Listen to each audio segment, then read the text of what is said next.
Are you going to do anything with this realization? Her snaps. Junpei and June headed back toward the large hospital room. They stepped through the door and out of the shower room. Down the hallway they went, searching for Clover in every corner. They had reached the stairs when Seven appeared, breathless and yelling. Junpei! June! Where were you guys? He looked pale and his face was drawn. Hang on. Okay, no, this is still new. Something terrible had happened. Junpei's breath caught in his throat. Did something happen? Seven drew a shaking hand across his face and gulped down a breath of air. Clover is dead. Oh shit. I found her in the first-class bathroom.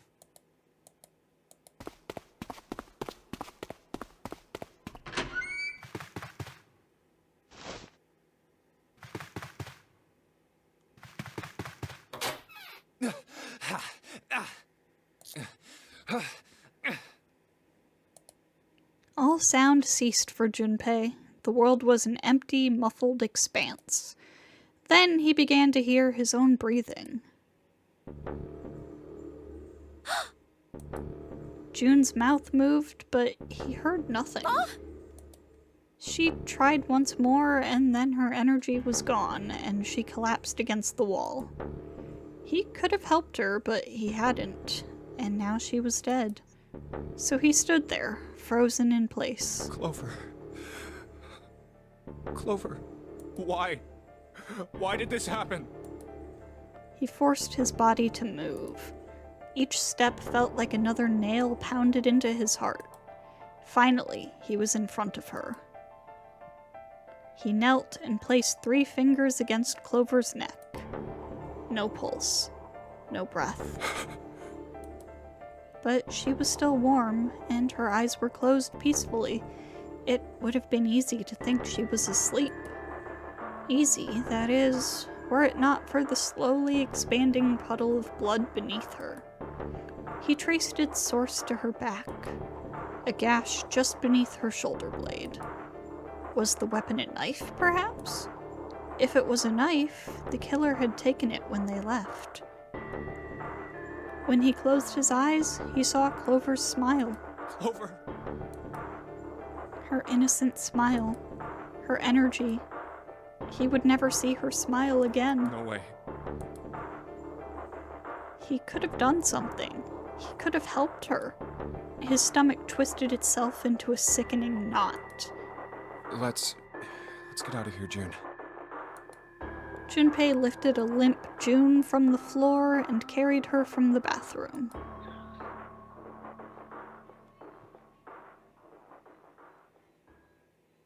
Are you all right? It was a foolish question, and he knew it. Yes, I think so. Her voice was weak. The fever had gone down, but the emotional scars she'd received were not likely to recede as quickly. Junpei laid his hand on her shoulder, and they walked back to the bedroom. You should get some rest. Here, the bed. Can you sit? Yes. She nodded once and stared at the floor. There were 4 others in the room. Ace, Lotus, Santa, and Seven. They all stared at nothing, their faces drawn and tired. After a while, they drifted into the bathroom to see Clover's corpse themselves. Once everyone was back in the bedroom, Junpei walked slowly to the center of it and looked around as the slumped figures gathered there. Who was the first to find the body? Me. Seven spoke from behind Junpei. He turned around. Seven's hand was up. Why did you come to this room? To look for Clover. Why else? I found her body in the bathroom. As soon as I did, I ran outside. I got to the top of the stairs by the casino and yelled as loud as I could. Hey, guys! I found her, but it's bad. She's in the bathroom in the first-class cabin. Come quick! Or something like that. Then I went back to the bathroom. Ace, Santa, and Lotus showed up real soon after that. But I guess you two hadn't heard me or something because you didn't show. So I took off down the stairs to look for you. After that, I mean, you know the rest, right? Junpei nodded and closed his eyes. There was one more thing he needed to ask. 7. There's one more thing I'm worried about. What? You stuck one of those plates in between the door and the frame, right? Why did you do that? Come on, didn't I already tell you that? I did it so that the door wouldn't lock, so we could come back to this room? Oh, you think I did it? Well, I don't know. That kind of depends on what you say, doesn't it? For crying out loud. 7 sighed and shook his head. Follow me. There were 2 doors standing next to one another. He opened the one on the right. A closet? That damn Yeah. safe. That goddamn safe. 7 stepped inside. He stood in front of one of the shelves that filled it and gestured toward a small box. The box was a small metal cube. He looked at Junpei. This is the reason. This safe. We couldn't open it when we were getting through this room. I figured there might be something pretty important in it. I couldn't stop thinking about it. I figured eventually we might figure out what the numbers are for the safe. And if we did, I didn't want to screw around with door 5 again. So I put the plate in the exit door so we could get back in that way. You get it now? Yeah. Junpei nodded and looked at the safe. He grabbed the handle and shook it. Figured it wouldn't open. It was as locked as it had been when 7 found it. Huh? There was one change, however. This is... Just underneath the safe was a pile of fine reddish-brown powder. rust. Junpei stared at it, considering. If there's rust here, that means... Has someone opened the safe? Junpei left the closet. Good for him. Congratulations, Junpei! 7 followed him back to the bedroom. It's about time. Oh. I know, right? I see. Huh? It was cold and quiet. No one spoke. They sat, frozen in place by shock and grief and fatigue. The room felt tiny and oppressive, and the thick metallic smell of blood filled the room. Junpei turned and headed for the living room. Anything to get out of there. Maybe there's another clue. Anything that might lead us to discover who stabbed Clover. As quickly as they could, they searched around, and under the beds, and in the corners. His eyes caught on the door. The door that led to the passageway of door number 5. Behind this door. The 9th man's body is behind there. Maybe I should have another look at it, just in case. Quietly, he pushed open the door. Ugh. The smell hit him like a blow to the face. Oh, the hell? This smell is... It's gotta be beyond awful by this point. Yeah. His lungs contracted, unwilling to inhale such fetid air. Acid boiled up from the base of his stomach, churning what little food was there into a violent froth.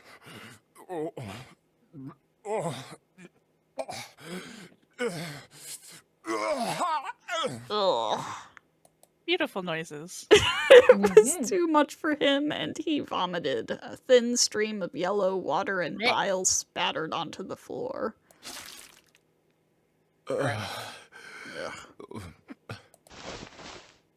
He wiped his mouth weakly and stared at the dead body. Chunks of torn flesh lay in an arc around the body. What remained of its intestines had slid out onto the floor. The pool of blood that framed it was half dry, but so thick that it had taken on a texture not unlike that of an egg yolk prepared sunny side up. Oh my god. On the floor, next to the broken mass of the man's head, lay his glasses, cracks spidering across the lenses. The bloodstains near them had already dried, like scabs on the floor. Wait, That was when he noticed. it's gone. His bracelet. It's gone. It was right next to the glasses. But now, It was gone. The number 9 bracelet was gone. But why? Had someone taken it? He was turning it over and over in his mind when he heard Seven's voice. Huh? Where'd Junpei go? It had drifted out to him from the living room. Junpei walked slowly out of the hallway. Oh, there you are. Were you looking for something in the hallway? Seven looked up as Junpei entered the room. Yeah. Did you find something? He thought for a moment before he responded. No, nothing. Technically, it wasn't a lie. He hadn't found anything. In a way, in fact, that was the problem. Something he'd expected to find hadn't been there. The 9th man's bracelet. What's up? Well, I wanted you to take a look at something. What is it? Seven led Junpei back to the bathroom. Clover. She doesn't have a bracelet either. As Clover's corpse came into view, he felt his heart flip and then fall to the bottom of his stomach. Something between a sigh and a groan escaped his lips. What was it you wanted to show me? His voice was hollow and empty. I searched Clover's body again. A real shame. She was stabbed once in the back, probably by a knife or something. And I found this. As he spoke, he moved around Clover's head, then knelt down and flipped open her right hand. What? Oh. Paper. She was holding a piece of paper. I haven't actually looked at it yet. Didn't want to disturb the crime scene, you know? Basic stuff. Well, I did borrow one thing. What? He wasn't sure what that meant, but it likely didn't matter. The paper was more important. No, Junpei, I think that's pretty important. I'm opening it. He picked it up and carefully opened it. There were 2 sentences written on it. Truth had gone, and truth had gone. Ah, now truth is asleep in the darkness of the sinister hand. What is this? Some kind of secret code? Sinister hand means left hand, right? Yeah. Yep. Seven peered over You found Junpei's it. shoulder at the note. I found it! Yep. Junpei stepped away from Clover's body and into the living room. He began to pace, attempting to decode the note. A code. The first clue was likely the phrase sinister hand. Sinister hand means the left hand. Sinister was a term used in heraldry that meant to the left of the bearer of a coat of arms. The left hand. The left hand. What does the left hand mean? Junpei looked at his own left arm, at the bracelet on his wrist. Does the darkness of the sinister hand have something to do with the bracelet? He examined the bracelet closely. There's 2 things sticking out on either side of the face. The left and right sides of the face. Left and right. Left and right. Right and left. Truth is gone. Truth gone. Truth gone. Maybe those 2 words.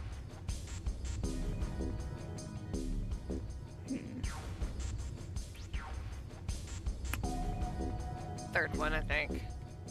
What else could gone and truth mean? What else could gone and truth mean? Truth, of course, means something that is correct. Something that's fact. In other Something words, that's right. something that is right. You could then safely assume that gone means left. After all, after someone left, they were gone. But in this case, they clearly refer to their directional homonyms. And truth equals right, and gone equals left. Junpei looked at the bracelet again. The left and right of the bracelet. These 2 things sticking out. So if I... Press them in the following order. Left, right, left, right, left, right. Right? Wouldn't it be Fourth right, one. left, right, left, right, left? Oh yeah, it'd be right, Yeah, left, truth right, and left, gone. right. So the third Yeah. one. Yeah. Right, left, right, left, right, left. And then...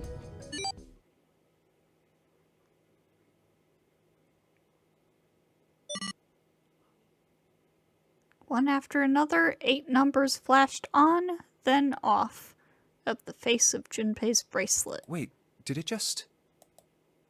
He checked one more time to be sure. 1, 4, 3, 8, 3, 4, 2, 1. Okay, 1, give me a second. 4, 3, 8, 3, 4, 2, 1. I'm screen capping that Thank you. for future reference. Hey, what are those numbers? Junpei didn't answer. He couldn't answer. He had no idea what they were either. Junpei, it's pretty obvious. Besides, he was sure he would forget the numbers and the order they came in if he said anything. 1, 4, Mood. 3, 8, 3, 4, 2, 1. Muttering the numbers to himself over and over, Junpei headed toward the bedroom. So real. 1, 4, 3, 8, 3, 4, The 2, 1. ADHD is strong in this one. True. 1, 4, 3, 8, 3, 4, 2, 1. 1, 4, 3, 8, 3, 4, 2, 1. 1, 4, 3, 8, 3, 4, 2, 1. 3, 4, 2, 1.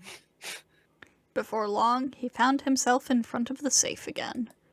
Its lock was the only device he could think of that required a sequence of numbers such as the ones he'd just discovered. Besides, someone had opened the safe at least once already. Had Clover come to the bedroom to open it? Junpei slowly dialed in the numbers the bracelet had given him. 1 to the right, 4 to the left, and... oh, Finished. bingo. I knew it was for this. A small, telltale sound of a lock opening. He grabbed the handle, took a deep breath, and pulled it up. Oh, is this some sort of note? Inside was a piece of paper. It was roughly the same size as the one Clover had been holding. Let's see. Junpei picked it up. This was what it said. Fact number 1. The nonary game was played once before, 9 years ago. Fact number 2. The person with the number 2 bracelet attended the game 9 years ago. Fact number 3. It was planned by the following 4 people. Cradle Pharmaceuticals CEO, Gentaro Hongo. Cradle Pharmaceuticals Chief of Staff, Nagisa Nijisaki. Cradle Pharmaceuticals R&D Supervisor, Teruaki Kubota. Majority shareholder in Cradle Pharmaceuticals, Kramer Kagechika Pharmaceuticals. Musashi Do. I must punish them for the innocent lives they sacrificed. This is the only warning they will receive. That innocent souls might be saved, I now state the truth. 0. Junpei left the closet. Congratulations! Good job, dude! There were 5 people waiting for him in the bedroom. Ace, Lotus, Santa, 7, and June. He looked at each one of them in turn, then slowly placed his hands in the pockets of his vest. Sorry, but do you think you could all come with me?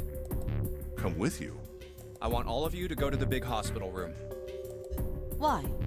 There's something I want to be sure of. What Oh boy. do you want to be sure of?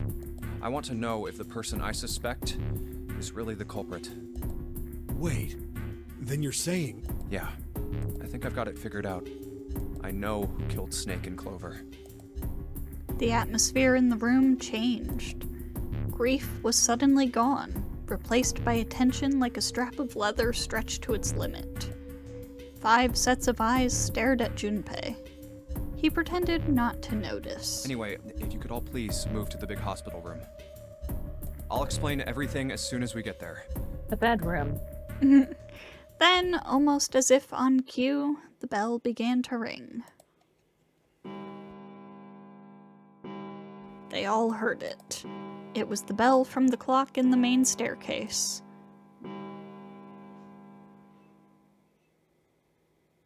The bell rang 5 times, then ceased. It's 5 o'clock. We've only got an hour left. We don't have a lot of time left. Let's go. Slowly, one by one, they followed Junpei out of the bedroom.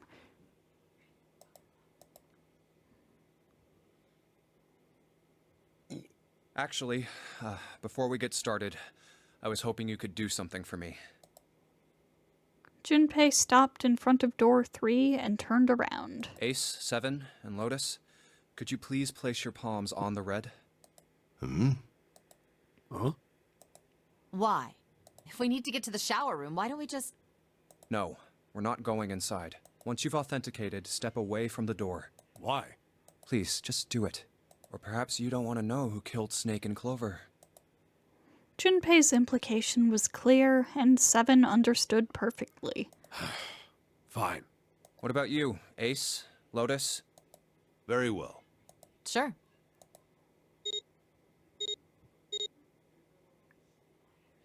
Quickly, they pressed their palms onto the red. Once they had finished, they stepped away from the door, as Junpei had instructed. 3 asterisks shone from the red's display panel. I have this idea. I don't think this device responds to a hand placed on it. It instead reacts to a bracelet being brought close. You don't actually need a hand. Junpei approached it and held his bracelet over the scanner. He made quite sure he didn't place his palm on it, and instead only brought his bracelet near it. The 4th asterisk appeared. I knew it. Just as Junpei had expected. It was possible to authenticate without placing one's palm on the red, so long as the bracelet was brought near it. Junpei pulled the lever down.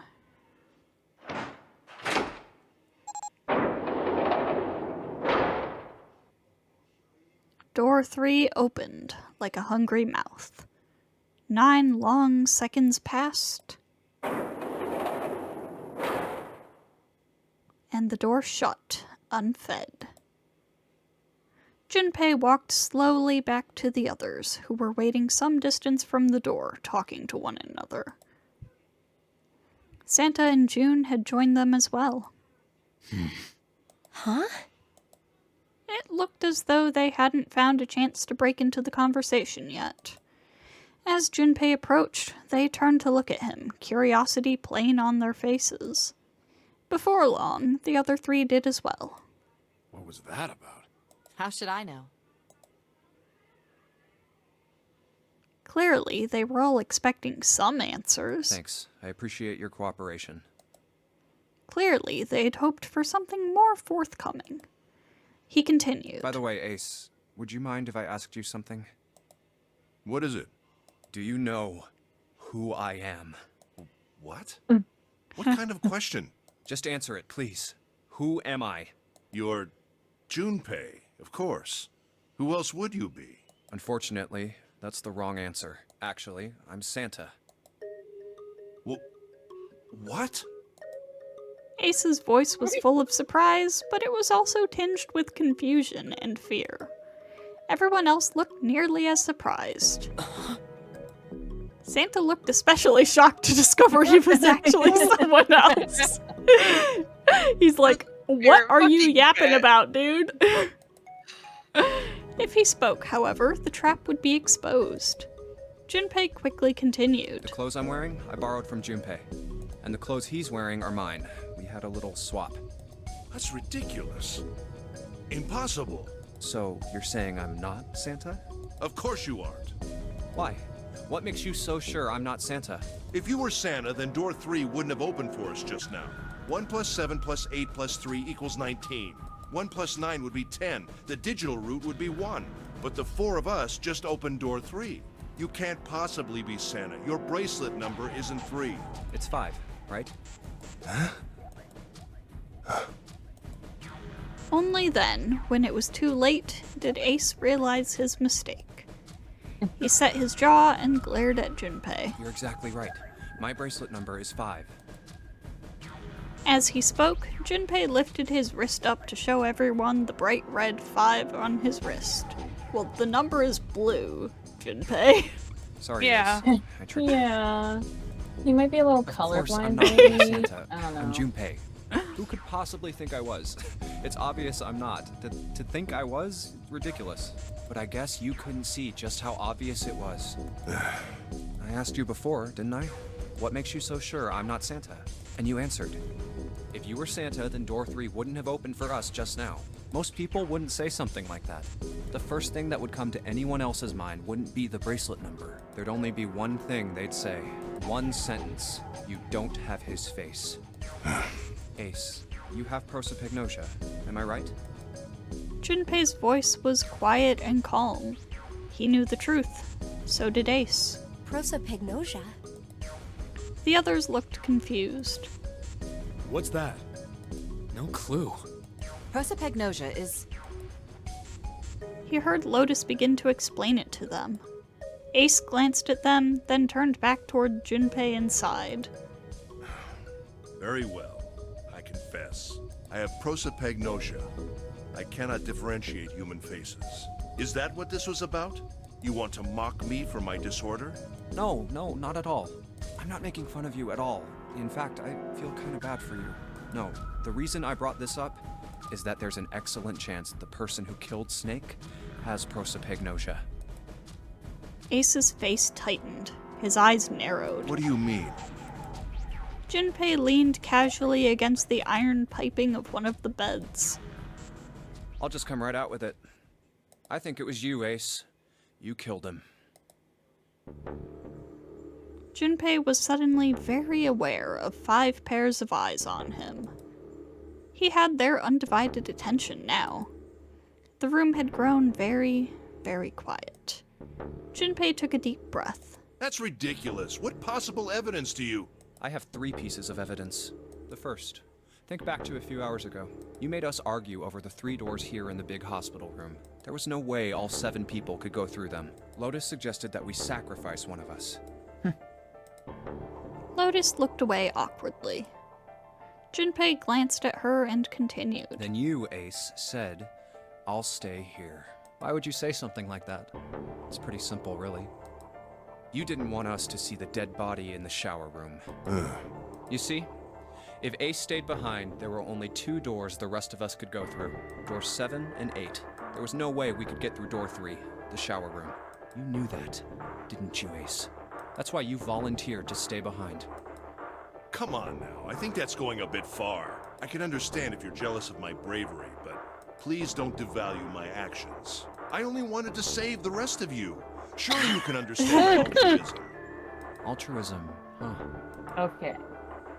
Junpei Okay. stared off into the darkness at something very interesting and lazily began to dig a persistent bit of wax out of his ear. You already knew, didn't you? You knew that whichever doors we took, eventually we'd end up back in the big hospital room. What on earth are you saying? Of course I didn't know that. How could I have? Really? Yes. Pleading was not something they'd heard from Ace before. Junpei pulled the piece of wax from his ear, glanced at it, and flicked it off into the darkness. Oh well, Junpei. that's cool. I've still got 2 more pieces of evidence that say you're the killer. The second is that, as I said earlier, you have prosopagnosia. Then you mean to imply that a person who can't distinguish human faces must be a bad person? Junpei, That's not they what call he that said, prejudice. you asshole. No, I am not that stupid. Then why? Well, before I explain, I suppose there's something I should tell you. The corpse in the shower room. It's not Snake's. What? Ace's face went pale. The others looked confused as well. If the body wasn't Snake's... I didn't put it together right away, but there was something Clover told me. She said that Snake's left arm was prosthetic. He'd lost his real arm in an accident. But the body we saw in the shower room, let's call him Guy X. Guy X's left arm was definitely flesh and blood. In other words, Guy X couldn't possibly have been Snake. Oh God. No. That's impossible. Ace had started muttering deliriously to himself, shaking his head back and forth. Junpei was long past caring. Let's say, hypothetically, that the killer didn't have prosopagnosia. If that were the case, he would immediately realize that Guy X wasn't Snake. Even if the clothes were the same as Snake's, their faces would be completely different. It would have been obvious they were different people. And yet, they still killed him. Why? Why would they kill a stranger who'd only just shown up? On the other hand, if the killer did have prosopagnosia, it makes sense. They thought Guy X was Snake and killed him. Wait. Wait just a moment. Let's say you're right, and I mistook Guy X for Snake. Even if I did, I would have had no motive to kill him. Why would I want to kill Snake? I can think of at least 2 motives. 1, Snake knew about your past. If he ever revealed what he knew, that would have been really bad for you. You really didn't want that to happen. So to make sure Snake's mouth stayed shut, you killed him. 2, Snake had a grudge against you. You knew that, or at least you could have easily assumed he did. Even without exposing your identity, he was a threat to you. You never knew when you might be attacked. You couldn't ever let your guard down. Every moment was a moment he might try something. You didn't want that kind of danger hanging over you. So you... Hey, hold on a minute. For the first time since the beginning of Junpei's explanation, someone besides Ace spoke. What's the past that Ace wouldn't want us to know? Why did Snake have a grudge against him? Look at this. He handed Santa a small piece of paper. What's this piece of paper? Santa squinted at the paper and began to read. The nonary game was played once before 9 years ago. The person with the number 2 bracelet attended the game 9 years ago. It was planned by the following 4 people. Cradle Pharmaceuticals CEO Gentaro Hongo. What is this? Slowly, Santa looked up from the paper. His eyes met Junpei's. It's the message from Zero. It was in the safe in the first class cabin. Then, suddenly, Give me a break! Ace's face was red and shaking, and his voice was full of fury tinged with desperation. That paper is a lie! Someone is trying to frame me! Me. You said me. Haha! Oh my god. Junpei's he's really eyes giving narrowed everything and the away. trap began to close. Ace inhaled sharply. His eyes flickered off of Junpei to anything else. Wouldn't that mean you're admitting you're Hongo, the CEO of Cradle Pharmaceuticals? Or am I mistaken? It was as though a switch had been flipped. The color drained from Ace's face, and as he realized what he'd done, his eyes went wide. Very well. I admit that much. I am certainly the CEO of Cradle Pharmaceutical, Gentaro Hongo. So what if I am? I don't know anything about this nonary game that supposedly took place 9 years ago. Everything on that scrap of paper is bullshit. Someone is trying to set me up, you see? First of all, Ace stammered as he tried desperately to work himself to a more tenable position. Junpei, you're claiming I did this all by myself. Think that over, all right? How could I have killed Snake all by myself? Not Snake. It was Guy X. I don't care who it was. You said the killer put this other man into door 3, right? Yeah, maybe. Then I couldn't have possibly done that alone. I couldn't have opened door 3 with only myself and Guy X. Nope. You could have. Huh? What? Ace's face was tight and his teeth were clenched. Junpei fixed him with a level stare. The trap was about to close. Actually, Ace, when you were unconscious, I took something from you. Remember when you were injected with that anesthetic and fell asleep in the big hospital room? Yeah, back then, I took this. Junpei put his hand into his pocket. No! You couldn't have! Ace's right hand moved. Thank God. Why is Junpei only clever when he's trying to trick people? Finance major. Yeah. I think that is Junpei really smiled. fun though about him. Like this is the only thing he's like actually clever or good at. Honestly, just this canon. is like a really interesting character thing about him. Like, he's He's at his smartest when he's tricking people. Mhm. Honestly, it feels very Poirot of him. I got you, Ace. Your right hand there tells me all I needed to know. You want to tell me what you were so worried about? What's in your pocket? It's the number 9 bracelet, isn't it? Ace, Guy X, and the 9th man's bracelet. That was all you needed to open door 3. 1 + 2 + 9 = 12. 1 + 2 = 3. That's how you killed Guy X all by yourself, Ace. All you needed was the number 9 bracelet in your chest pocket. Ace lowered his hand from where it had stopped, halfway to his pocket. He looked down at the floor, his face hidden from Junpei. All he could see was the corner of Ace's mouth, twitching like a dying fish. If you want to play innocent, that's fine by me. Go ahead, tell me. I don't have the bracelet, if that's what you want to do. But if you could take off your coat and hand it to me, I'd really appreciate it. Otherwise, we'll have to take it from you by force. Right, 7? Yeah, it'd be my pleasure. 7 cracked his knuckles with a sound like gunfire. Uh-oh. Uh-oh. He's losing it. Ace roared with laughter. He threw his arms wide and his head back and laughed, filling the room with a sound that scarcely belonged there. Then it stopped. His arms came down and his head dropped to look straight ahead at Junpei. Oh. His face was flat and cold, devoid of any emotion. Well done, Junpei. As you so correctly deduced, I have the number 9 bracelet. I retrieved it while we were searching for the missing hardware for the Red. I left the room I was supposed to search and headed to the first-class cabin on B deck. His voice showed no emotion, no sense of remorse or interest. It was almost bored, as though he were reciting an especially dull corporate letter. My purpose was to obtain the number 9 bracelet. 9 is a potent ally in the nonary game. Adding 9 to any set of numbers won't alter the digital root. 1 + 9 = 10. 1 + 0 = 1. 2 + 9 = 11, etc., etc. As you can see, 9 is a very useful number here. With it, one can go anywhere, with anyone. It is, I suppose you could say, a game changer.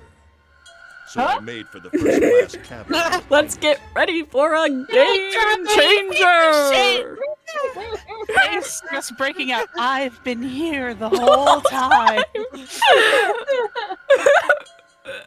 In mere moments, I successfully acquired the number 9 bracelet. There was also an unexpected bonus. The knife the 9th man had used. I quickly pocketed both of them and left. I made my way back to where I was expected to be. And guess who That's when I stabbed ran into you? Snake. Okay, you asked me before who I thought it was. Ace was absolutely not even on my list of suspects. Yep, he stabbed you both times. Yeah. Yep. And one of those times he just kind of was pretending to be dead. Yep. Junpei literally didn't check his pulse. Well, this guy He's a X, Moidoa. actually. I spotted him ahead of me. He was heading for the large hospital room and hadn't noticed me. The man wearing Snake's clothes arrived at door 3. When he stopped, I walked up behind him and called out, "Snake." He turned around. He said nothing. His mouth simply hung half open. He seemed dazed somehow, almost like a man half asleep. Perhaps he had been drugged. It wasn't important.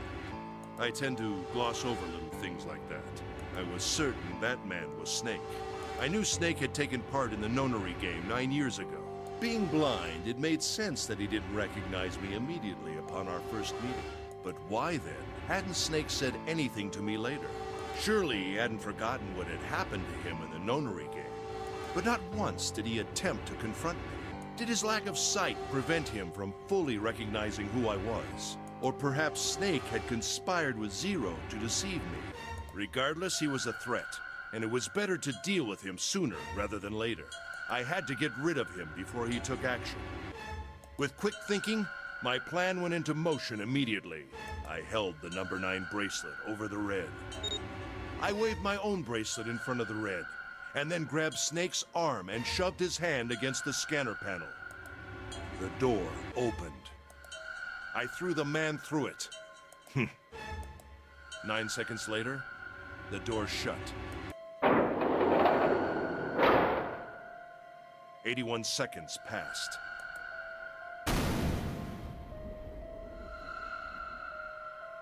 The man inside the door passed away. That's one way to put it.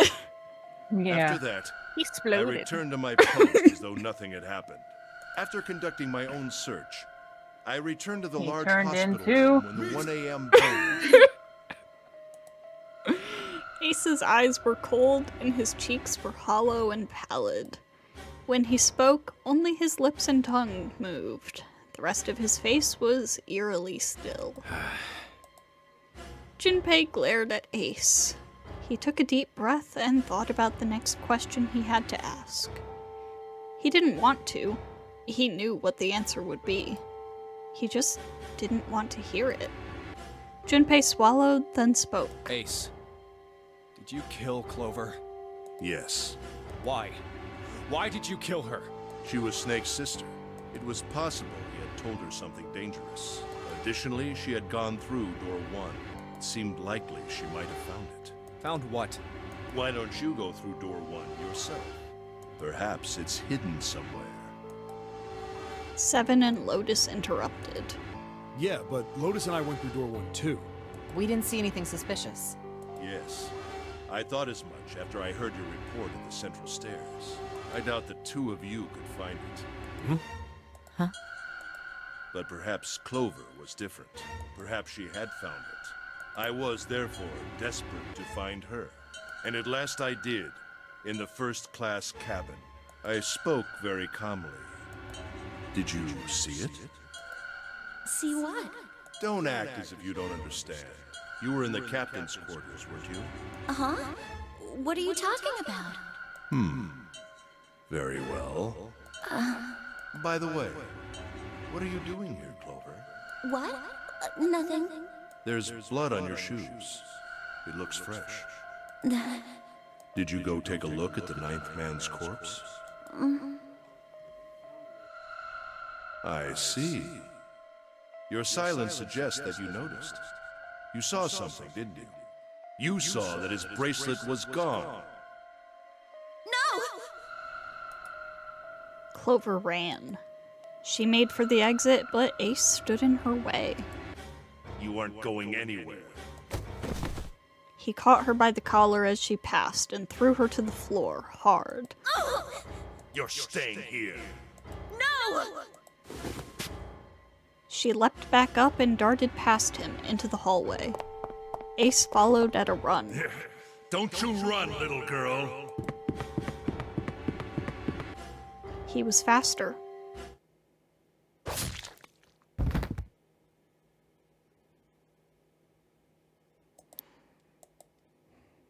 That was how I killed Clover. His face hadn't changed. If he felt guilt or remorse or anything one might feel after taking the life of another human being, it didn't show. You son of a bitch! Seven's whole body trembled with rage, and his voice rumbled with hate. Santa's eyes were bloodthirsty, and Lotus and June's faces were distorted by anger and hatred. Ace looked at them and smiled. It was a cold, cruel thing, with no humor in it. He shook his head and sighed. I admit it. I've lost. I have lost. Completely and utterly. Don't misunderstand, Junpei. I didn't lose to you. I lost to Zero. Not you. I'm rather disgusted with myself for falling into such a simple trap. I looked the fool. And it was a trap. Make no mistake. I was trapped and manipulated by Zero. The man I killed in the shower room? If he wasn't Snake, then I have no idea who he was. But he was wearing Snake's clothes. And that was no coincidence. He had also been injected with something that reduced his cognition and prevented him from identifying himself or resisting me. And we can't forget the components that were removed from the Red before we arrived. I have no doubt that Zero planned all of this. Zero made sure I would kill that man. It follows, of course, that Zero knew everything I would do. That I would try to take the number 9 bracelet. That I would try to kill Snake. Everything. Suddenly, Junpei remembered the paper he'd found in the safe. He remembered the last words Zero had written on it. I must punish them for the innocent lives they sacrificed. This is the only warning they will receive. That innocent souls might be saved, I now state the truth. Zero. And he remembered other words. Words he'd heard from Clover. I think Zero is one of us. Huh? One by one, Junpei looked at the 5 people standing in front of him. Ace, Santa, June, Seven, Lotus. Zero is one of us. No, wait. There's one more person. Snake. The man who died in the shower room isn't Snake. That means he's almost certainly still alive. Maybe Snake is Zero. Maybe he made Guy X wear his clothes so that we'd all think he was dead. Where's Snake now? He's off somewhere laughing at us. If he is Zero, he must have been lying to us about everything else. Is he watching us? Junpei, he's blind. Well, I believe I've finished with my confession. Why don't we get moving? He sounded as if he'd just finished doing nothing more exciting than describing the weather. For Santa, it was the last straw. What the hell is this shit? You aren't going anywhere, you son of a bitch! We're gonna leave your ass here to rot! Why? Because I killed Clover? That's ridiculous. Why are you so upset that I killed the little bitch? She was nothing to you. A stranger you only met a few hours ago. Am I wrong? You bastard! Get his ass. Seven roared and lifted a fist that would likely have shattered Ace's jaw. But someone else was faster. It was Lotus. She stepped up toward Ace, raised a fist of her own, and drove it straight into his nose. Blindsiding me with a punch, huh? You've got some fire, don't you? I confess, I rather like a tough woman. Now is not the time, dude. Well, I mean, I feel ya, but now is not the time. the other thing is, remember the fact that 2 of her daughters went missing 9 years ago. Yeah. He sniffed and wiped a small trickle of blood from his nose with a raised eyebrow. Well, maybe you'd like another one then. Oh, and she's got a bunch of rings on, too. Oh, yeah. Also, it was mentioned in when we went to the torture room with Lotus and Seven started getting his memories back. He knew the names of one of her daughters. Mm-hmm. Yeah. And that it was the fault of Cradle Pharmaceuticals. Yeah, he had been on the ship. Yep. And I don't remember if he like outright said that there was that he was investigating the nonary game, but like it's pretty the much. pieces, they're coming together. Yeah. Before that, You actually are connecting the dots. let me give you one of my own. Huh? Oh boy. Lotus scarcely had time to blink. Ace snaked his arms around her and pulled Lotus's back up against him. In the same motion, he reached into his coat pocket It was a gun. The revolver. Almost lazily, he tilted it to point at Lotus's head. If any of you so much as blink, I won't hesitate to pull this trigger. I've already killed 3 people. Don't think I'm not ready to make it 4. 3 people? What do you mean? Very well. Let me take this opportunity to illuminate you. The person who killed the 9th man was me. Although I suppose to be more accurate, I encouraged him to get himself killed. While we were examining the main staircase, he came to me and told me his name. I recognized it at once, so I gave him a little push. Just a little white lie. It seems the settings for the dead were altered. Now it only requires a single person to deactivate the detonator in the bracelet. Investigate what's beyond door 5. We'll meet again later. And with that... Okay. Have a good one, guys. I'm going off ahead now. Well then. Why is it stopping? God damn it! You lied! Open the door, please! I'm begging you! Help me! Please get me out of here! Get me out of here! Oh my god! There's no time left! Listen! I was lied to! He lied to me! He put me in here! So much of this could have been avoided if you hadn't played the pronoun game. It was him! He killed me! It was him! He doesn't remember his name.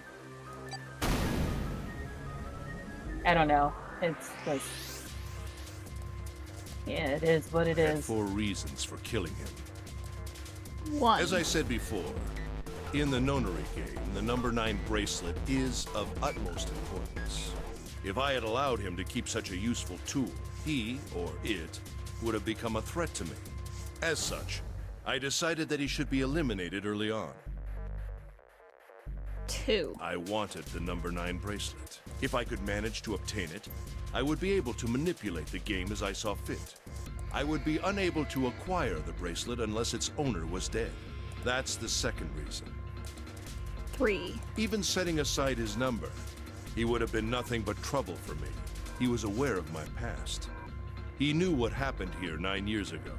It was important that I eliminate him before he was able to disseminate this information. 4. Lastly, I wished to conduct a simple test. A test to see if this nonary game was serious, or a poor attempt at a joke. I needed to be quite sure. As such, I encouraged him to act against the rules so that I might observe the outcome. Junpei glared at him. I don't get your third motive. What the hell happened 9 years ago? Didn't I say? The nonary game was played. I planned it out, and I conducted its execution. Why? What on earth was it supposed to do? I don't really think I have any obligation to tell you that. Ace smirked. He was trying to provoke them, and it was working. Although Ace had paid very little attention to Lotus after catching her, the gun had never wavered from her temple. She looked quite pale, and when she spoke, her voice shook. Hey, what's with this gun? Where did he get this? Why don't you tell her, Santa? Santa ground his teeth and glared at Ace. On the other side of door 6, we found the gun in the coffin in the cargo room, right? The bastard must have grabbed it when we weren't looking. Indeed I did. That was a pretty serious mistake, you know? Just saying you intended to leave it behind. Ace laughed, a short, derisive snort, and gave Junpei a sickeningly pitying look. That is spelled wrong. Sickeningly. Well, there isn't much time left. There's so much I'll text be off in this then. game, I do not blame them for not catching a couple of typos. True. Well, where are you going? Do I really need to explain?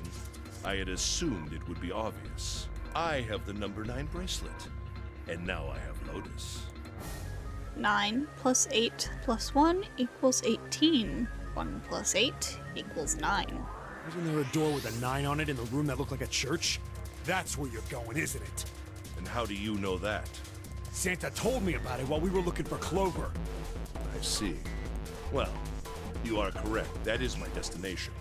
But now I must say goodbye to all of you. And please, don't forget my warning. Move and I'll pull the trigger. I don't need her alive to open the door, you know. As he spoke, Ace began backing toward the door, practically dragging Lotus behind him. Shit! He's getting away! We can't risk it. Junpei, Santa, June, and Seven stood frozen. Ace had the face of a man gone mad. They had no doubt he would pull the trigger. Ace had reached the exit. Now, Lotus, open the door for me if you would. He forced Lotus to open it, then turned and addressed them once more. Goodbye. Then he stepped through the door.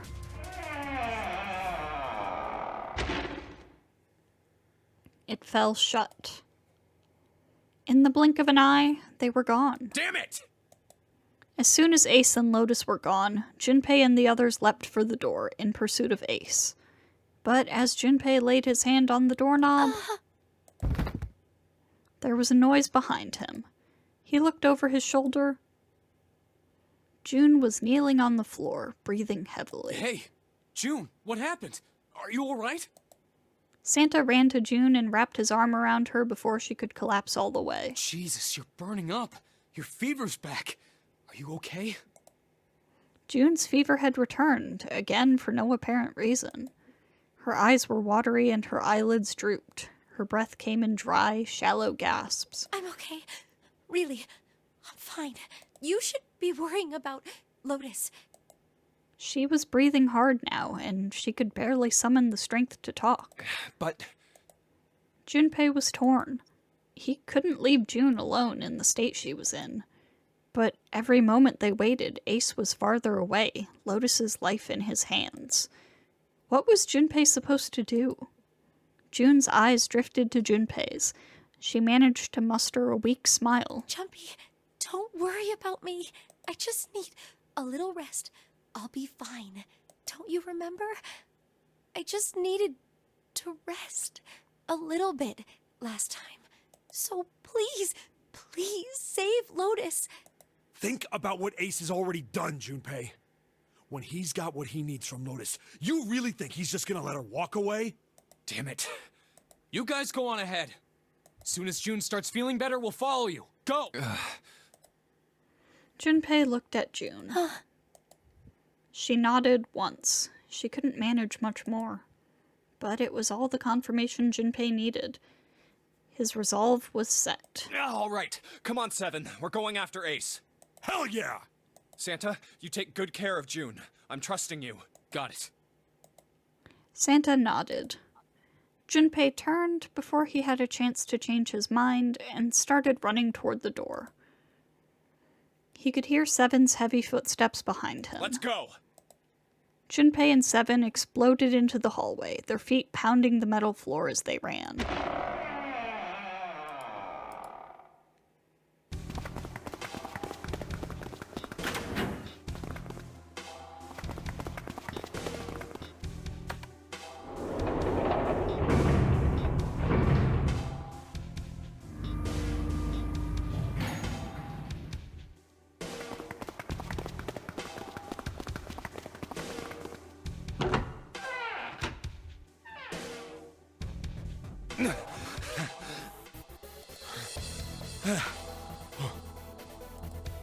Junpei and Seven had finally arrived at the church, exhausted and out of breath. As their lungs struggled to catch their breath, their eyes frantically scanned the room. Where are they? I don't see them. You think they already went through? He reached up to wipe a palm full of sweat from his brow. Maybe. Even as he spoke, Junpei was already on his way to the larger of the number 9 doors. Let's check the red. The display panel read vacant. He spun around and headed toward the smaller door. This red would tell him if Ace and Lotus had moved to another room. Engaged. It's occupied. That means Ace and Lotus went through here. Yeah, it seems like it. Junpei and Seven stepped away from the door. They retreated to the center of the room and began to talk. What do we do now? Yeah, what should we do? Well, the big door is still vacant, but... The two of us can't do anything with it. Yeah, not even counting how our digital route is at 9. Just then, as they were pondering what to do next, there was a noise. A noise like someone hitting a thick wooden panel. What's that sound? Junpei looked up, surprised. Seven followed suit, his eyes jumping around the room, looking for the source of the sound.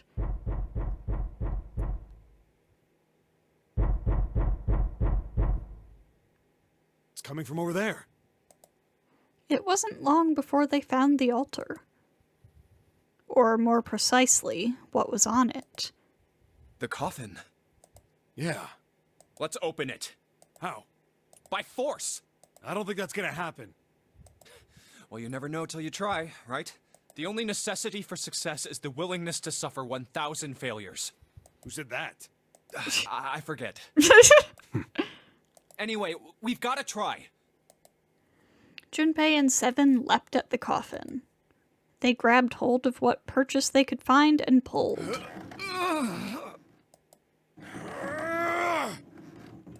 Damn it! See? Didn't I tell you? If you could just pull it open, why would it have something like that? Seven pointed at a keypad on the side of the coffin. Right. So unless I put in the right passcode, it's not gonna open.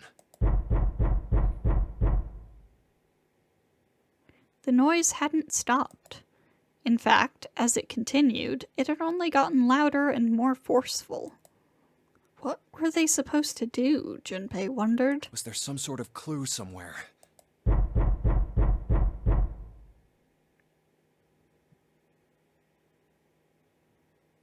They stood there for a few moments, staring at the coffin, and then Seven spoke. Hey, Junpei. I remember you mumbling about some weird numbers over by the bathroom in the first-class cabin. You got those numbers by solving the secret message Clover was holding, right? Truth had gone, or something like that. Yeah, that's right. What about... Well, maybe that number's the passcode for this thing, too. Come on, that's impossible. Those numbers No, are the it's code not. to unlock that safe. Yeah, but the person who set up that safe in this coffin is the same person, right? Zero set up both of these. Yeah, probably. Well, then they might have set the same passcode for both of them. That's ridiculous. Why don't you just try it? I mean, it's not like you'll make things any worse. It'd just be a waste of time. There's no way they're the same number. How do you know that? You never know until you try. The only necessity for success is the willingness to suffer 1,000 failures. I only just now realized I was still muted. F. Who said that? Anyway, Junpei, you're wasting more time arguing about it than just doing it. Yeah. You. Fine. He knelt down in front of the keypad and looked at it. Perhaps because he'd repeated them so many times before, the numbers came easily to Junpei's mind. 1438 3421. Quickly, he typed them in. 14383421. He checked that he'd entered the right numbers and took a deep breath and pressed the E button. It only took a moment. What? You gotta be kidding me. There was a click. And with a heavy clunk, the lid of the coffin slid off onto the floor. Someone sat up from inside. Hey! Snake! Hey! You? Why? Ah, those voices. Junpei and Seven, unless I'm mistaken. Where are the others? Are they elsewhere? Of course, there was no reason Snake would have known anything about where anyone else would be. Junpei and Seven looked at one another. There was a great deal he needed to know, but... They had to tell him something, however, so they began to talk. Snake explained to them how he came to be locked in the coffin. Apparently, he'd been hit with some sort of knockout gas, and Junpei and Seven explained what had happened to the rest of them. I see. I believe I got the gist of everything. Have I been sufficiently caught up? No, there was one thing they kept from him. There was one thing, however, that neither Seven nor Junpei could bring themselves to say. That Ace had killed Clover. They feared that if Snake knew, he might well go insane. Yeah. Kind of like Clover did. Yeah. Yep. They decided as much by a look the moment Snake had climbed out of the coffin. But that still doesn't explain why you were trapped in here. We've still got no clue about Zero's true identity, let alone why the hell he's doing all this. Why did he put Guy X in Snake's clothes? Is all this stuff somehow related to that notary game that was played 9 years ago? Hey, Snake, do you know anything? Junpei put the question to Snake. His answer was less than illuminating. What are you talking about?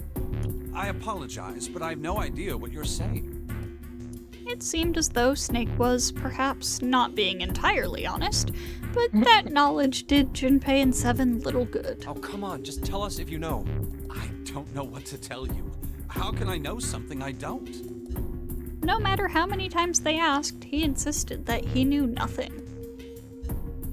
It was becoming clear that Snake wouldn't give in, and every second they spent asking him was a second wasted. This is bad. We're running out of time. We need to go after Ace. However, they stood in silence, the overpowering atmosphere of the chapel almost stifling. Junpei, Seven, and Snake simply stood, at a loss for what they should do next. What do we do now? He glanced over at Snake's wrist. Sure enough, he could see the 2 on the bracelet on Snake's wrist. The 3 of us can't make a digital root of 9. Yeah, we just get 5. We're stuck here then. Oh. Hey, I just remembered something. Seven began patting his pockets as if he were checking to see if any of them held anything. You took Clover's bracelet. What? What is it? I found something earlier. What did you find? This. Oh boy. He had finally found the pocket he wanted, and his hand dove into it. Seven pulled out something round and metal. Oh, a bracelet. There was no mistaking the number glowing at them from the face like a cartoon eye. 0. Oh, you got the 0 one. Zero's bracelet. What did you say? Are you saying that 7 has the number 0 bracelet? Yeah. Where did you get that? Snake's question was innocent enough, but if he learned the truth, if he'd been able to see, he would have noticed Seven look away. Clover gave it to me. She did? Yeah. How did she come by it? Well, she found it. See, on the other side of door 1, A deck, in the captain's quarters. She asked me to hold on to it because it was too big and bulky for her to be lugging around. He's lying. Junpei could tell right away that Seven wasn't telling the truth. He even told us earlier. I haven't actually looked at it yet. Didn't want to disturb the crime scene, you know? Basic stuff. Well, I did borrow one thing. He probably said that so Snake doesn't find out about Clover. All right, Junpei. Been nice knowing you. Wait, what? 7 plus 2 plus 0 equals 9. Come on, man. I'm just kidding. Still, just in case, I want to make sure the 0 bracelet gets picked up by the red. Snake, give me a hand, all right? Without waiting for a response, he started walking toward the door. Junpei and Snake followed him quietly. Before long, they found themselves in front of the larger of the 2 doors. Seven and Snake put their palms on the red. Once they'd done that, Seven put the number 0 bracelet on the scanner panel as well. A third asterisk appeared on the screen. 7 plus 2 plus 0 equals 9. Now they just needed to pull the lever and the door would open. Huh? Why isn't it opening? Well, the third asterisk lit up, so it must have registered the 0 bracelet. Maybe it isn't actually 0. Huh? What? That bracelet may not actually produce the number 0 when scanned. That is what I'm saying. Why don't we try a few different combinations? Perhaps we can determine what number that bracelet actually contains. Oh, got it! Junpei nodded. They decided to use the following combination. Oh boy. I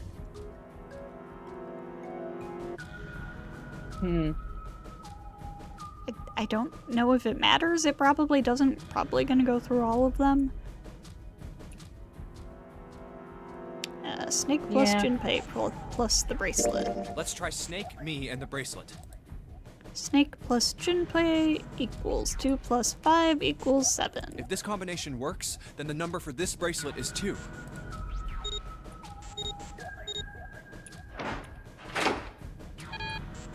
Nope. The door didn't open. The mysterious bracelet wasn't 2. Didn't open. Guess it's not 2.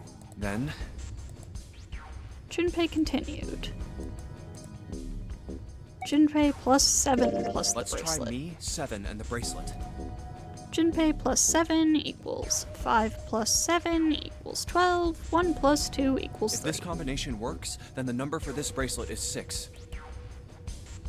They scanned in their bracelets.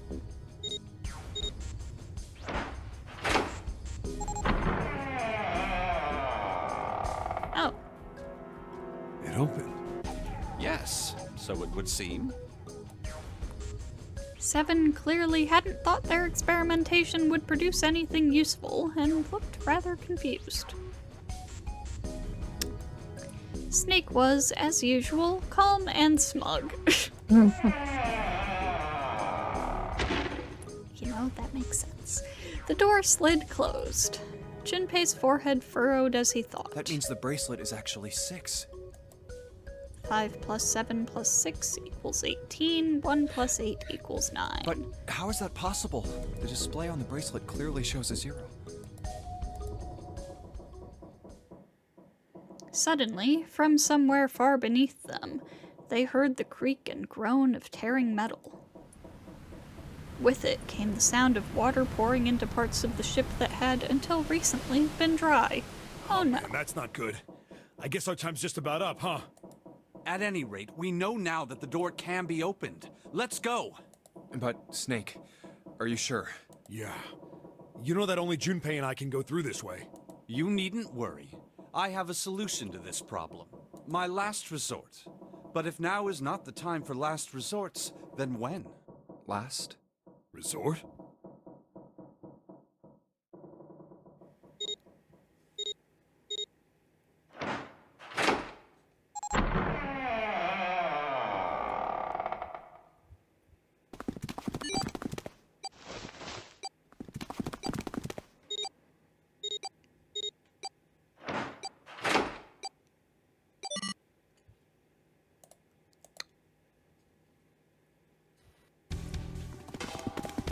Junpei, 7, and Snake ran full tilt down a long, straight hallway.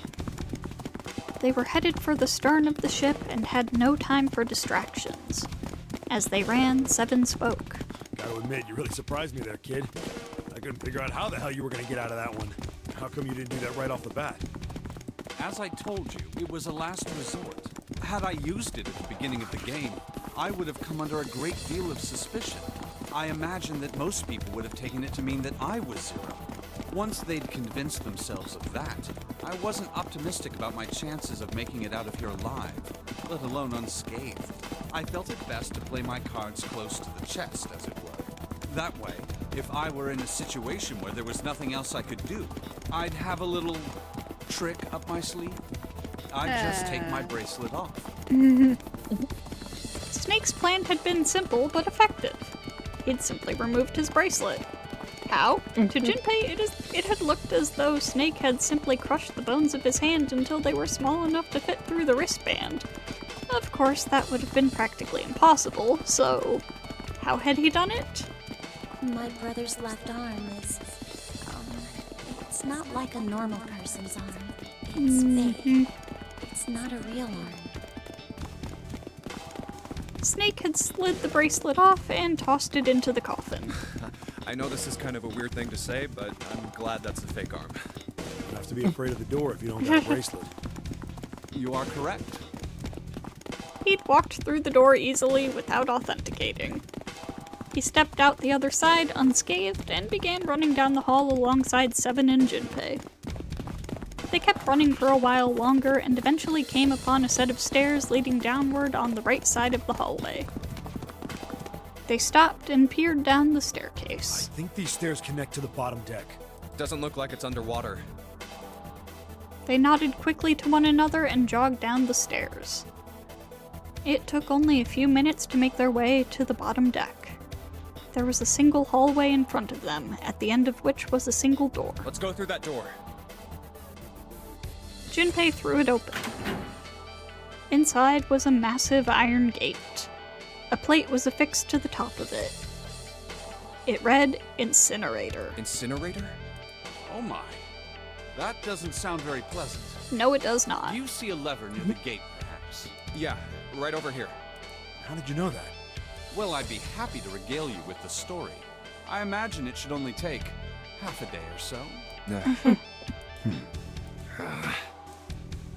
Junpei grumbled, gave Snake a dirty look, which he can't see, and jogged over to the lever.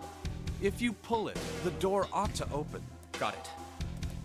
He pulled the lever down.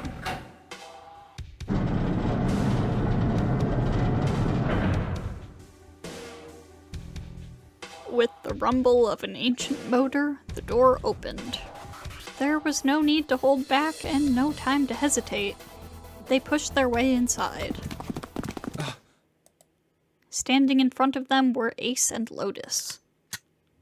Ace still held the revolver in his hand. It was still pressed hard against Lotus's temple. A small, dark bruise had begun to form near the tip. Even from several yards away, Junpei could see that Lotus was shaking. She was terrified. But perhaps more interesting was what Junpei saw behind them. 9. Another number 9 door. What? Why? Why is there another one? The door stopped Junpei in his tracks. It simply shouldn't have been there. As his brain finally began to consider why, the whine of a warning klaxon filled the air, drowning out any thought. Warning. Warning. Emergency incineration command has been acknowledged. Automatic incineration will take place in 9 minutes. Please evacuate the incinerator immediately. Oh my, how exciting. You've run quite a show here, Zero. A terrifying smile twisted Ace's face. What's the matter? Too frightened to understand? Here, let me explain. It's said that the incineration system is about to activate. In 9 minutes, this room will be engulfed in flame. Who are you? You don't recognize me? I'm hurt. It's me, Snake. Snake? Oh, yes. You are alive. I'm afraid your bizarre style had me confused. I'm quite glad to see that you're alive. No, you aren't. Ace's voice didn't change. Snake ground his teeth. If you don't mind my asking, how did you get here? Snake, Junpei, 7. The 3 of you couldn't have opened a door with a 9. Did you use Clover's bracelet, perhaps? What? 2 plus 5 plus 7 plus 4 equals 18. 1 plus 8 equals 9. Well, your reaction suggests that you did not. Hold on. Why did you think we'd have Clover's bracelet? Oh no. Junpei felt his chest tighten. Oh, they haven't told you? Told me what? Clearly not. Normally I would take some time and enjoy the moment. But I'm afraid my time is at a premium just now. I'll have to make this quick. Clover. Don't do it, Ace! Keep your goddamn mouth shut! Clover. I said stop it! Don't listen to him, Snake. Junpei could feel his voice going hoarse, but Snake didn't listen to him. What happened to Clover? Ace looked at him. The corner of his mouth curled into the hook of a cruel smile. Clover died. The color left Snake's face. He shook his head weakly. No, that's not true. That's impossible. It's a lie. It has to be a lie. Oh, it's quite true. I can assure you of that. I killed her myself, you see. What? I'm sorry, did I stutter? I killed her. Snake's face twisted into a mask of rage, mottled red rising to dot his pale skin. His entire body shook. He looked, to Junpei, disturbingly like a demon. I would have rather she died with less suffering. A pretty bullet in sure her this is brain, the- perhaps, would have been ideal. Only time we see Snake's eyes open. Yeah. Unfortunately, that would have made quite a bit of noise. Circumstances being what they were, I was forced to settle for the knife. The one the ninth man had, you remember. I believe I caught her just below the shoulder blade. I was rather lucky, in fact. My first thrust went right between her ribs. Her flesh was so soft. Oh my god, dude. Disturbing. My knife slid in so easily. There was no resistance. That feeling was... I confess, Oh my I god, feel shut rather up. excited. It is a powerful memory. Someday, perhaps, I hope I can feel it again. Incineration will begin in 7 minutes. I'm going to kill you. Snake's words were a guttural growl, barely audible. What was that? I'll kill you. I'll kill you. Ah, so you're going to kill me. Please do. Come now. I'm waiting. Don't do it! Don't listen to him, Snake! Stop it, kid. He's screwing with your head. Is there a problem? What are you waiting for, boy? Don't you want me to send you to join your sister? Don't! The Snake! Don't do it! But Snake could no longer hear them. Snake could no longer hear anything.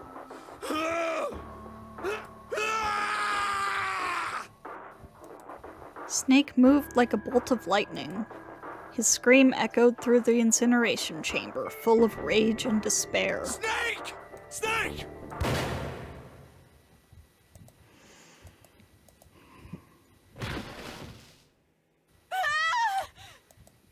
Another scream filled the room. It was Lotus. She ran across the room toward Junpei, her eyes wide with terror. Lotus! Hurry! This way! Snake's ill-fated attack had loosened Ace's grip on her, and she'd made a run for it. She reached Seven and Junpei and ducked behind them. Incineration will begin in 5 minutes. Give me the woman. He raised the I gun. need her. Without her bracelet, I will be unable to open this door. 1 + 8 + 9 = 18. 1 + 8 = 9. Quickly now! I don't have time for your shenanigans. In the center of the room, Snake's body lay eerily still. He looked like a human larva, prone and vulnerable on the floor. I see. Then it would seem I have no choice.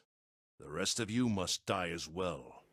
Fortunately, I have 5 bullets left. 1 for Junpei, another for Lotus, and the last 3 for that lump of idiotic man you call Seven. I will take Lotus's body rude. with me and leave this room. He's not even that stupid. That's Junpei's job. Yeah. You don't need. He's the dumbass. As he's talking about moving a whole dead body. She weighs like at least 140 pounds. Well, it looks as though our time together is at an end. I rather enjoyed playing with you. Damn it! Junpei could see Ace's finger tighten. He could see it begin to squeeze down on the trigger. His body tensed, preparing for the catastrophic impact of hot lead against human flesh. Goodbye. Then it happened. Kill you. Snake stood up. What? No, that's impossible. For the first time, Ace's composure broke. With obvious effort, Snake lunged forward, one step closer to Ace, then another. He looked, for all the world, like a zombie. I'll kill you. I'll kill you. His voice was the mournful wailing of the undead. Stay away from me. Get back. Stop. If you come any closer, I'll get away from me. Little by little, Ace was retreating. Snake didn't stop. He continued his stiff, inexorable approach, his eyes twin pools of pure fury. Listen to me. I said don't come any closer. Shit. You bastard.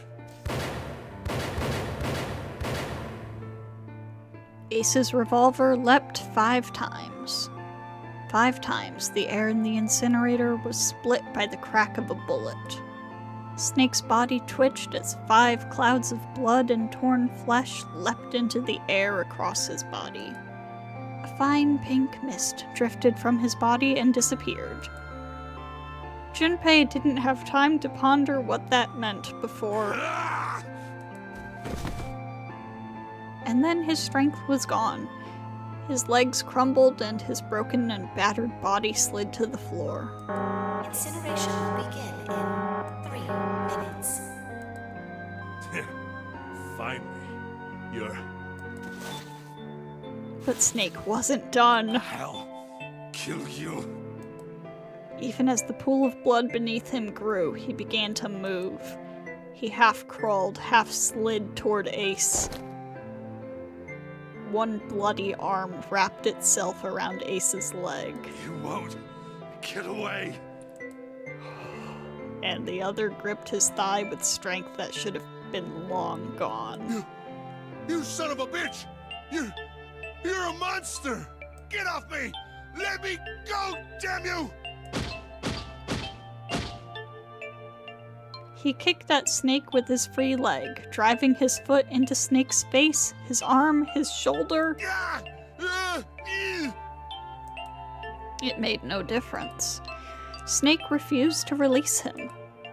Once a snake has ensnared its prey, rarely does it release it. This is it. True, by the way. We're going to Not true. burn to death together. What? Incineration will begin in 2 minutes. Yeah, damn it! Damn you! Get off! Let me go, you monster! Okay, look. Think about it this way. My company owns a wonderful hospital. It has excellent doctors. You're not wounded too seriously. I'm sure they can fix you up easily. You shot him 6 times! And you killed his sister! You don't have to die. You could be saved. Just let me go.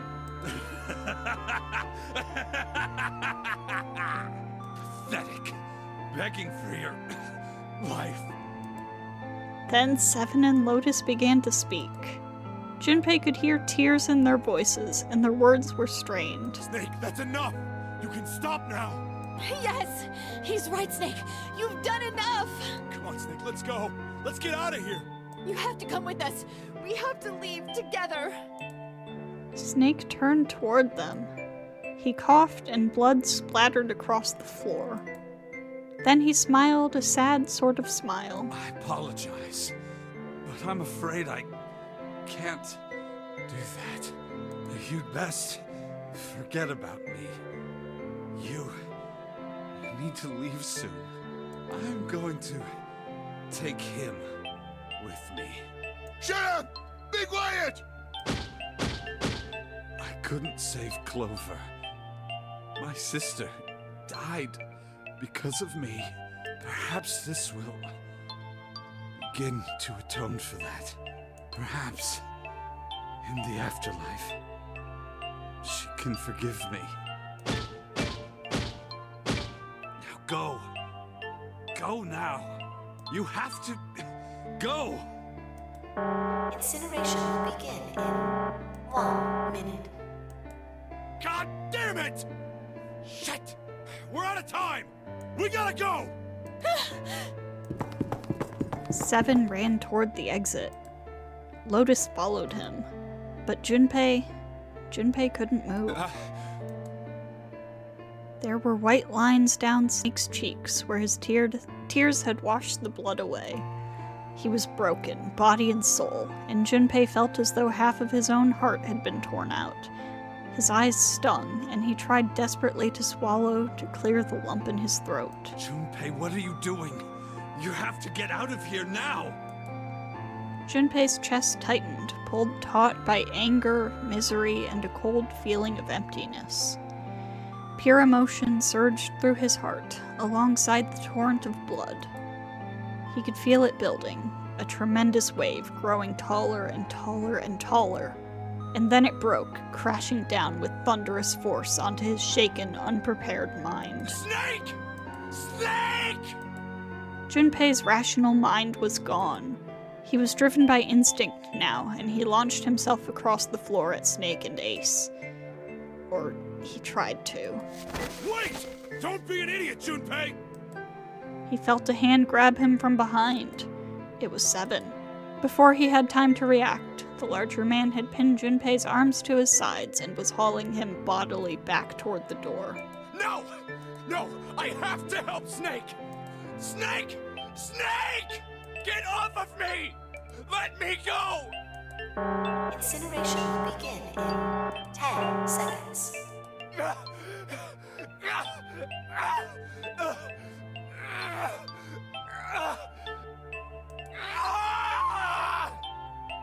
7, 6. Damn it, I don't get a choice, kid! Don't blame me for this, alright?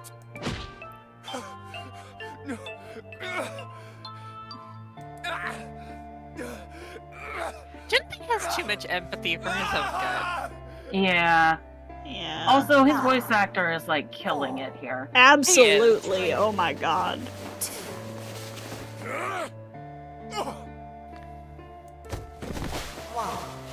0.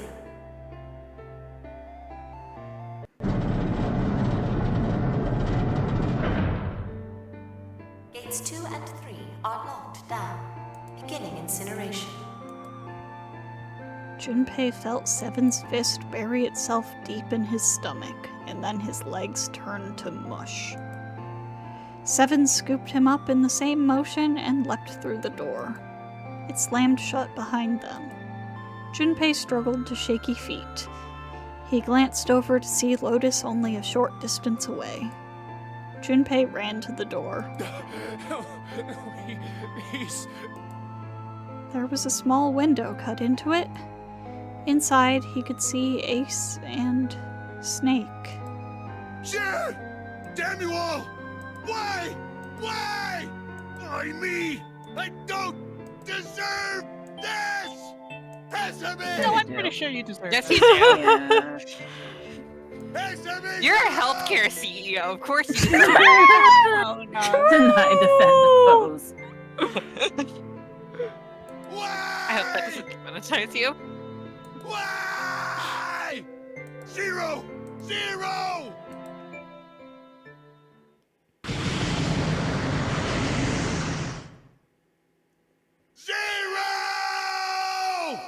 Oh, that's an ugly face. It is.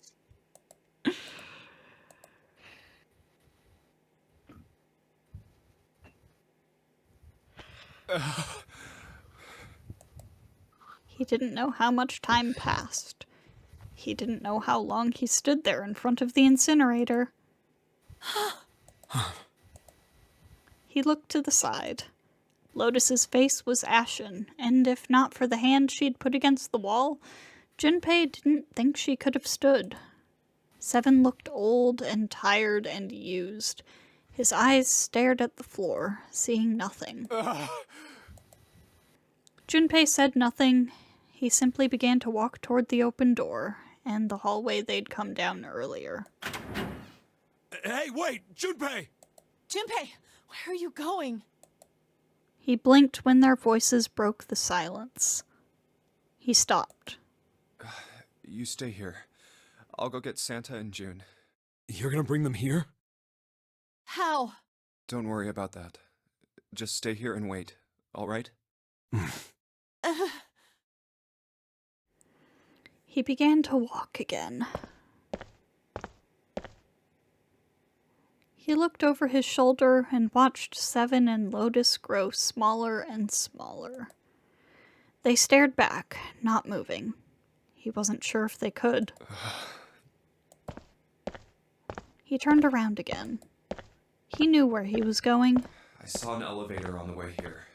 If I could get it to work, then maybe... Before long, Junpei found himself in front of the elevator. Next to the door was a button with a triangle on it. Please work. He pushed it, and the door opened.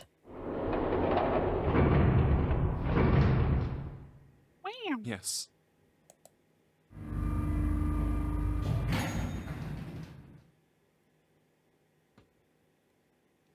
Junpei was in the large hospital room. June! Santa! He kept calling and walked to the center of the room.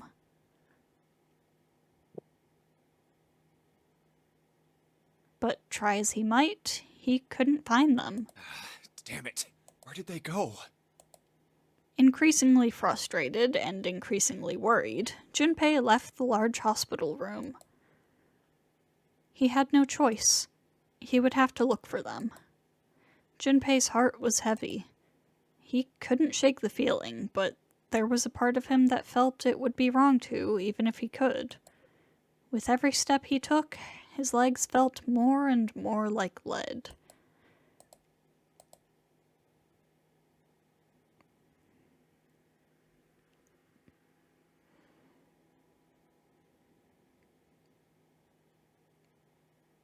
Benny Hill theme playing.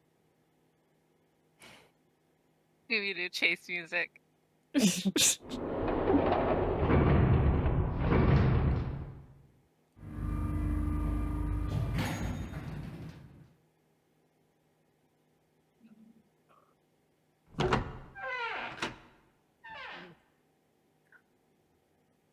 Some time later, Junpei found himself at the chapel. He stepped inside, expecting to find nothing. But there, on the red carpet in the center of the room... June! No, codenames didn't matter any longer. She was Connie. Connie! Junpei cried her name and ran. Like lightning, he ran, across the room toward her. Connie! He stumbled to a stop. As he looked down at her body, lying so still on the floor, he felt the icy grip of fear upon his heart. She was still. So very still. No. It can't be. It's impossible. Slowly, Junpei bent down toward her. His hands shook, and he felt very cold and very hot at the same time. He forced himself to look. Her back was moving. Slowly, it rose and fell. Relief washed over him. Oh, Connie! Junpei reached down and gently, very gently, lifted her up. Connie, are you all right? Jumpy? Her face was pale and her lips were dry and cracked. Her eyes were blank and cloudy. They stared straight at Junpei but saw nothing. Trembling, Junpei wrapped his arm around her back. She was cold, very cold. Junpei tried to convince himself that it was only his imagination, but she felt as though she were fading away. He could feel his heart pounding frantically in his chest. Oh man. Connie, what the hell happened to you? You feel... Jumpy, I'm sorry. Her voice was very faint. I might not make it. No way I am going to let you die. I am going to save you, I promise. Thank you, Jumpy. Thank you so much. for everything. I was really happy to see you again, Jumpy. Really happy. Oh, don't give me that I was crap. You're gonna see me again lots more times. You just gotta hang on. All right, Connie? Jumpy, did you know you meant a lot to me when we were kids? I liked you for a long time, Junpei. A really long time. Junpei's vision had gone blurry. It took him a moment to realize his eyes were filled with tears. He could feel a piercing point of heat deep in his heart, like a white-hot flame. He looked down at Akane. There was a crack of static from above his head, and a voice spoke. 0. You son of a bitch! Where are you hiding? Junpei frantically scanned the ceiling for the source of the voice.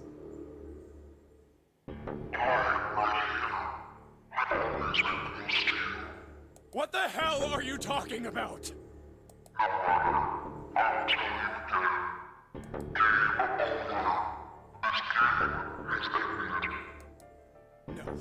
No, it hasn't. I'm not gonna let it end yet. I'm gonna get out of here with Connie.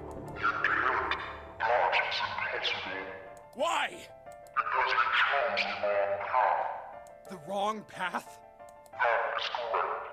Your path is inevitable, however. Admit defeat. And there is shadow, there is light. Where there is the absence of light, there is no shadow. So it is. What are you talking about? I told you! I am not gonna lose! No, you misunderstand. You have lost. I have lost. What? Junpei didn't have time to ponder what that meant before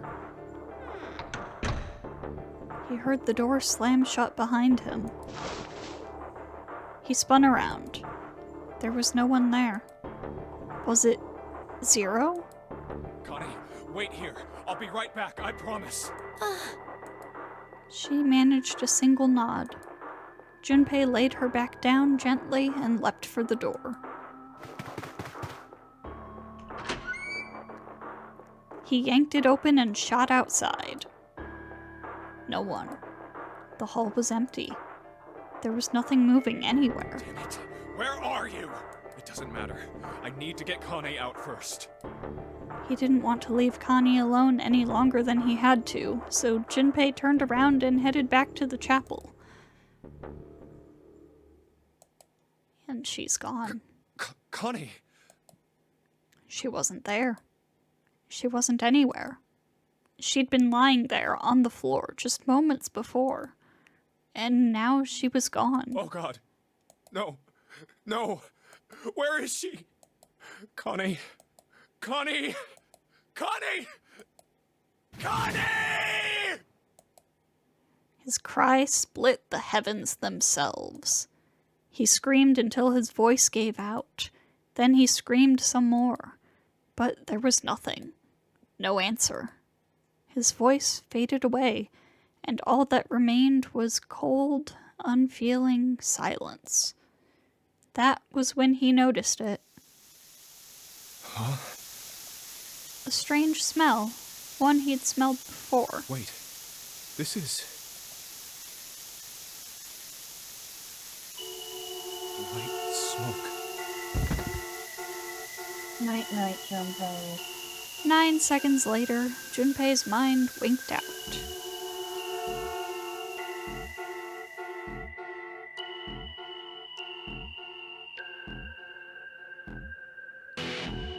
And there it is. Damn! Yay, the safe ending. Yay! And it's so funny because the safe ending makes it sound like it's a safe ending. It's not. It literally just means you opened the safe. Yeah. Uchi-kochi! Uchi. Next time, shit, we that get was to a do the lot. true ending. Woo!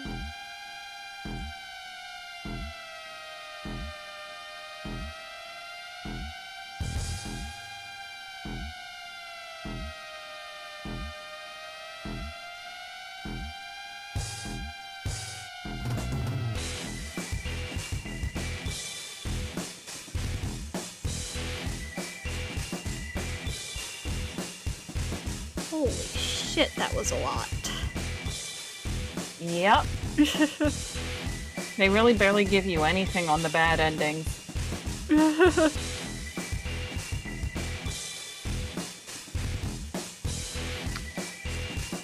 Also, that went way longer than I thought it was. I'm sorry. For the Oh no, it's okay. for the viewers, for reference, for 3 out of 4 people in this voice chat, it's 2 in the morning right now. Yeah. It's 1 in the morning for me, because I'm a weird centraler. Yes, you are, my beloved shark. The end. Or is it? It's not. Or is it? Or is it?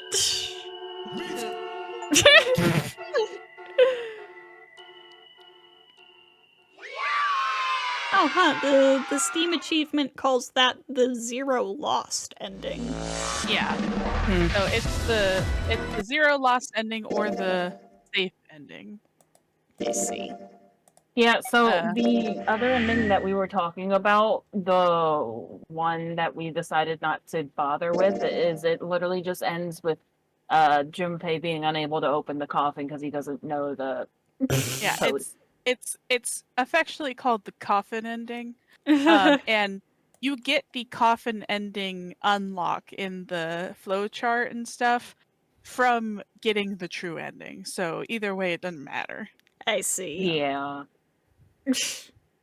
Well, next time we will hopefully not have to go as long. Yeah, True ending next should only time we take- should be finishing this properly.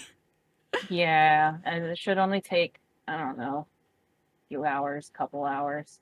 Yeah. So They are Alright. verbose in this. The unfortunate thing is that we are going to have to backtrack because there are some things that we have not done that we do need to do, hence the locked things that are littering our flowchart. And the good thing is, it's because we already know all of the puzzles, it shouldn't be that slow. And we know now not to hop around with the flowchart. Yeah. So, I will see you all next time.